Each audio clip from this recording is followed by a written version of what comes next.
नमस्कार। द देसी अड्डा पर आपका स्वागत है। मैं हूं राकेश तिवारी। देखिए, लोकसभा के 2 चरणों का चुनाव संपन्न हो गया। बिहार में इसके साथ ही 9 सीटों पर चुनाव संपन्न हो गया। पहले चरण और दूसरे चरण में क्या अंतर रहा, इस बात पर आज हम चर्चा करेंगे। हम इस बात पर भी चर्चा करेंगे कि 9 सीट जिस पर चुनाव हुआ उस पर किसकी बढ़त है, दूसरे चरण में कौन किस पर हावी रहा, किसका जादू चला और किसका जादू फ्लॉप हो गया, कौन आगे है और कौन उसके पीछे चल रहा है, क्या मामला है पूरा, इन सब बातों पर भी चर्चा होगी। उससे पहले थोड़ा जान लेते हैं पूरी महत्वपूर्ण बातें जो दूसरे चरण के चुनाव का रहा, उस बारे में जान लेते हैं। दूसरे चरण में जो वोटिंग परसेंटेज हुआ कुल 5 सीटों पर, उन 5 सीटों में किशनगंज, कटिहार, पूर्णिया, भागलपुर और बांका, इन 5 सीटों पर 58.58% मतदान हुए। पिछले बार से थोड़ा अधिक है। पिछले बार जो मतदान हुआ था वो 48.23% मतदान हुआ था, तो 48.23% मतदान हुआ था पिछले बार। इस बार जो है वो 58.58% मतदान हुआ। सबसे अधिक जो मतदान हुआ वो कटिहार लोकसभा क्षेत्र के अंतर्गत हुआ, जहां 64.60% मतदान हुआ। सबसे कम जहां मतदान हुआ वो क्षेत्र भागलपुर रहा, जहां सबसे कम 51% मतदान हुए। कुल मिलाकर 50 उम्मीदवारों के भाग्य का फैसला जो है वो ईवीएम में कैद हो गया है। इन 50 उम्मीदवारों में से कोई वो भाग्यशाली 5 उम्मीदवार होगा जो जीतेगा। तो कुल मिलाकर ये मामला रहा। किशनगंज में 64% मतदान हुआ, कटिहार में 64.60 पर मतदान हुआ, पूर्णिया में 59.94% मतदान हुआ, भागलपुर में 51% मतदान हुआ, बांका में 54% मतदान हुआ। अब तक कुल मिलाकर 40 में से 9 सीटों पर मतदान संपन्न हो गया है। अब ये रहा पूरा मामला। अब आते हैं, जरा बात करते हैं कि जो द्वितीय चरण का चुनाव हुआ, कल जो चुनाव संपन्न हो गया, उसमें क्या दिखा। उस वोट का जो वोटर निकले अपने घरों से और जाकर वोट गिराए, उसमें क्या बातें दिखी, वो किस तरफ पलड़ा झुका हुआ दिखा। तो सबसे पहले बात कर लेते हैं पूर्णिया की, कि पूर्णिया में क्या हुआ। पूर्णिया में पप्पू यादव का प्रभाव दिखा और जिसका नतीजा ये हुआ कि आरजेडी के जो प्रत्याशी हैं वीमा भारती, वो पूरी तरह से चुनावी लड़ाई से बाहर हो गई। ऐसा लग रहा है कि वीमा भारती मैदान से वो बाहर है और लड़ाई जो है वो पप्पू यादव और संतोष कुशवाहा में आमने सामने का हो गया।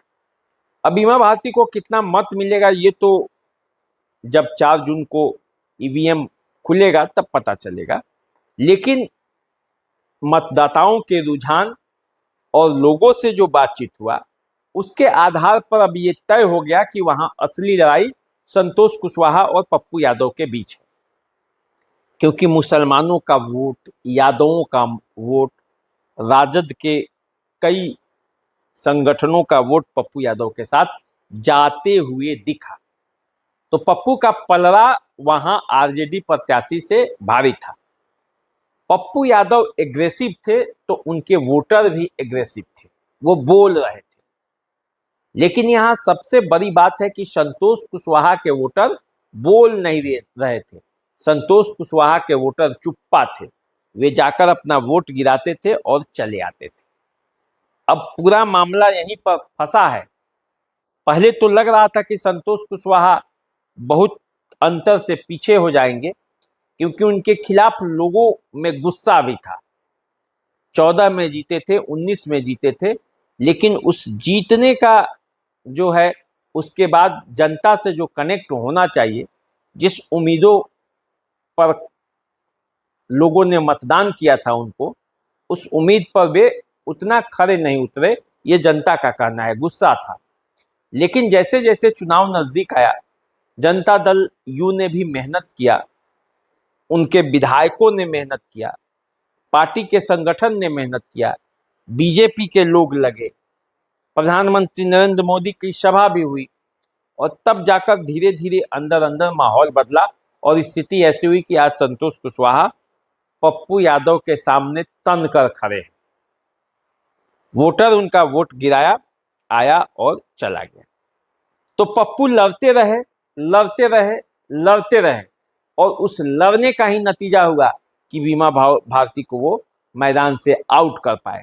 तेजस्वी यादव ने जिस तरह से पप्पू यादव को टारगेट किया और जिस तरह से कहा कि इंडिया को नहीं तो एनडीए को, और ये बयान जो है वो पूर्णिया ही नहीं बल्कि देश की राजनीति में एक अहम मोड़ लाएगा, और उसका परिणाम तो 4 जून को पता चलेगा कि तेजस्वी यादव के इस बयान के बाद बिहार की राजनीति कहाँ घूमी।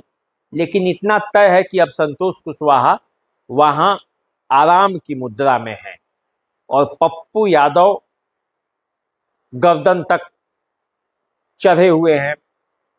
अब स्थिति जो देखा जाए वहां क्या है, लेकिन समीकरणों के आधार पर देखते हैं तो लड़ाई में जो है संतोष कुशवाहा पप्पू यादव से आगे दिखते हैं। हालांकि पप्पू यादव के वोटर भी कम नहीं हैं, पूरी तरह से वो चढ़े हुए हैं। अब देखते हैं कि संतोष कुशवाहा के चुप्पा वोटर जो है वो वास्तव में वोट दिए भी कि क्या हुआ, क्योंकि पप्पू यादव के साथ सहानुभूति वोट भी था। पूर्णिया के लोग उनको अपने बेटा की तरह कह कह कर वोट दिया है। तो अब इसका क्या असर है ये 4 जून को पता चलेगा। अब आ जाइए जरा बात कर लेते हैं भागलपुर की। भागलपुर की क्या स्थिति है। भागलपुर में कांग्रेस के प्रत्याशी अजीत शर्मा है, जबकि जदयू के प्रत्याशी अजय मंडल।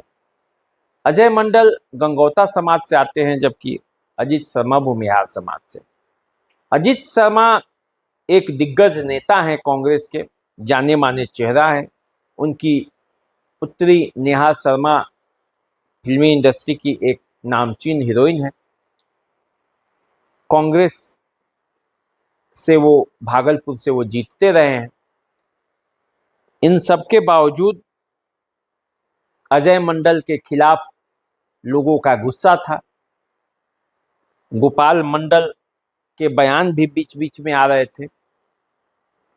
लेकिन जदयू और बीजेपी का जो कॉम्बिनेशन है, तमाम परेशानियों के बावजूद वहां अंततः वोटों में अपने आप को एकजुट करके वोट गिरा, और उसका नतीजा ये हुआ कि अजय मंडल की स्थिति ठीक हो गई।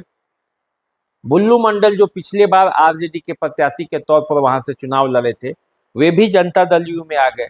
तो गंगौता समाज का वोट एकत्रित होते हुए वहां दिखा, और उसके बाद बीजेपी के लोग जो थोड़ा गुस्से में थे भागलपुर में शहनवाज हुसैन चुनाव लड़ने की तैयारी कर रहे थे। जब ये जदयू में चला गया सीट, तो फिर उनकी तैयारियों पर ब्रेक लग गया। तो थोड़ा भाजपा के कार्यकर्ता यहाँ उदासीन थे। लेकिन जैसे जैसे चुनाव आया, चुनाव की गर्मी बढ़ी, तपिश बढ़ा, तो अजय मंडल की स्थिति स्वतः सुधरती गई, और लड़ाई अब वहां कांटे की है। देखना है वहां से कौन जीतता है। इसी तरह कटिहार की बात करते हैं, तो कटिहार में जो है वो तारिक अनवर कांग्रेस के प्रत्याशी हैं और दुलारचंद गोस्वामी जदयू के प्रत्याशी हैं। सीधा मुकाबला है। मुस्लिम वोट यहाँ एकजुट दिखे, बूथों पर लंबी लंबी लाइनें भी दिखी, और पूरी तन्मयता के साथ वोट गिराया गया कटिहार में, एकजुटता के साथ। और 13 बार चुनाव लड़ चुके हैं तारिक अनवर, तो इसलिए उन्हें चुनाव का हर नब्ज पता है। दुलारचंद गोस्वामी के खिलाफ लोगों में गुस्सा भी था। बीजेपी के नेता भी उस तरह से सक्रिय शुरू में नहीं थे, क्योंकि ये पहले कटिहार जो था वो बीजेपी का परंपरागत सीट रहा है। पिछले बार जदयू को गया था और तब दुलारचंद गोस्वामी यहाँ से एमपी बने थे। इस बार उम्मीद थी कि बीजेपी के पास ये सीट जाएगी, लेकिन ऐसा हुआ नहीं। तो फिर कटिहार में बीजेपी के लोग उदासीन रहे। लेकिन जैसे जैसे चुनाव आया, गोलबंदी बढ़ी, अमित शाह भी यहाँ पे आए थे और तब जाके मामला सेट हुआ और लड़ाई बनी। लेकिन यहाँ मुस्लिम आबादी अच्छी खासी है और बूथों पर लंबी लंबी लाइनें भी देखी गई, मुस्लिम महिलाओं के, मुस्लिम मतदाताओं के। तो इससे अनुमान लगाया जा सकता है कि कटिहार की स्थिति क्या रही होगी। वैसे दुलारचंद गोस्वामी पिछले बार भी चुनाव बड़ी मुश्किल से जीते थे, बहुत ज़्यादा वोटों का अंतर नहीं था, लेकिन फिर भी चुनाव जीत गए थे। इस बार देखना है कि होता क्या है, क्योंकि वहाँ लड़ाई बड़ी कांटे की है और तारिक अनवर जो है वो एज लिए हुए हैं, बढ़त बढ़ाए हुए हैं। अब यहाँ भी चुप्पा वोटर क्या करेंगे वही देखना है, क्योंकि अति पिछड़ी जातियों का जो वोट है वो क्या असर लाता है, पूरा चुनाव इसी पर टिका हुआ है। अब आइए जरा बात कर लेते हैं किशनगंज का। किशनगंज में पिछले बार कांग्रेस प्रत्याशी मोहम्मद जावेद थे, उन्होंने चुनाव जीता भी था। 40 में जो एक सीट कांग्रेस ने जीता था वो किशनगंज ही था। इस बार त्रिकोणीय वहां लड़ाई थी। AIMIM के अख्तरुल इमाम चुनावी मैदान में थे, जबकि जदयू के मास्टर मुजाहिद, कांग्रेस के मोहम्मद जावेद तो हैं।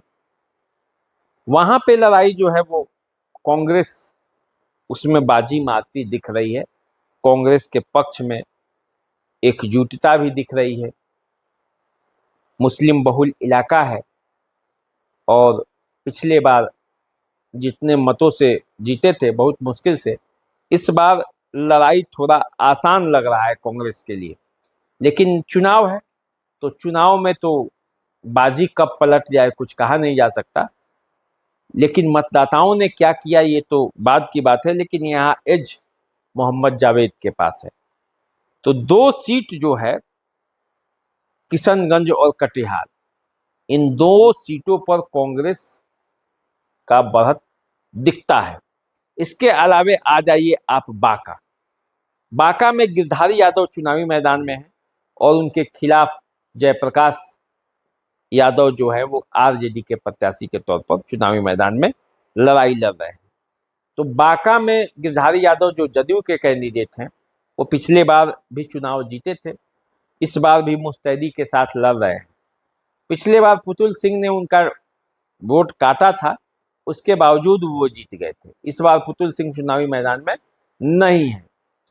तो बीजेपी जदयू का परंपरागत वोट जो है वो गिरधारी यादव के साथ है। हालांकि लोगों का गुस्सा था उनसे भी, क्योंकि वो ऐसा आरोप था कि वो मिलते नहीं हैं, जाते नहीं हैं, मतदाताओं के बीच रहते नहीं हैं।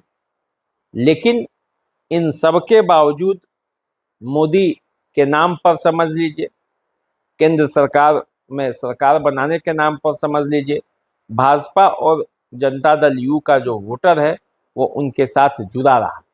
पूरे चुनाव में ये दिखा और यही उनकी स्थिति को मजबूत करती है। वरना जयप्रकाश यादव बड़े नेता हैं, बड़े लगन से लगे हुए थे, पिछले चुनाव हारने के बाद भी वो क्षेत्र में लगे हुए थे।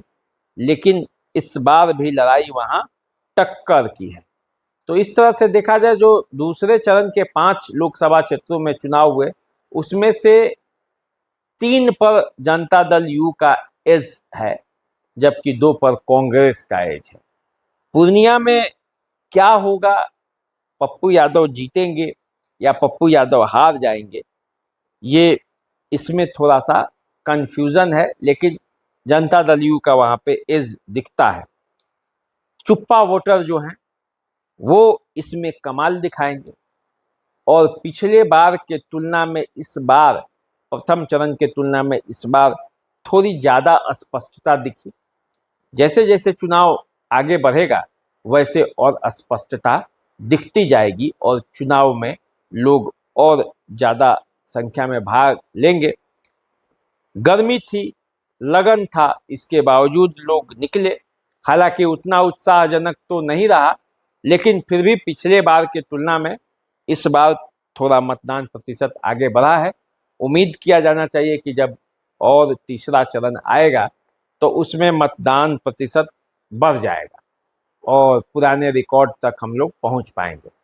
तो चलिए, आप हमारे साथ बने रहिए, देखते रहिए द देसी अड्डा। चैनल को सब्सक्राइब कर लीजिए, फेसबुक इंस्टाग्राम पे हमें फॉलो कीजिए।